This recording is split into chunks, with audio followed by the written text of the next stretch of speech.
قاعدة بلعب بالتمساح الكيوت ده خطر في بالي حاجة أقولها لكم. أكيد معظمكم أو كلكم بتحسبوا إن كلمة تمساح دي كلمة عربي، بس الحقيقة إنه لأ. كلمة تمساح دي واحدة من الكلمات المشتقة من اللغة المصرية القديمة. طبعا المصريين هم أول ناس في الكوكب اكتشفوا التماسيح لأنها كانت عايشة في نهر النيل عندنا، وقرروا إن هم يسموا التمساح مسح. التمساح الذكر كان اسمه مسح، وأنثى التمساح كان اسمها مسحات.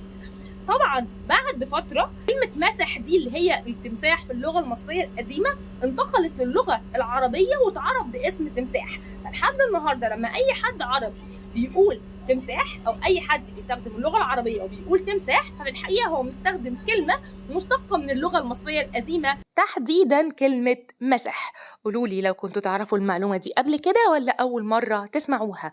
وطبعا ما تنسوش لو الفيديو عجبكم تعملوا لايك وشير، واستنوني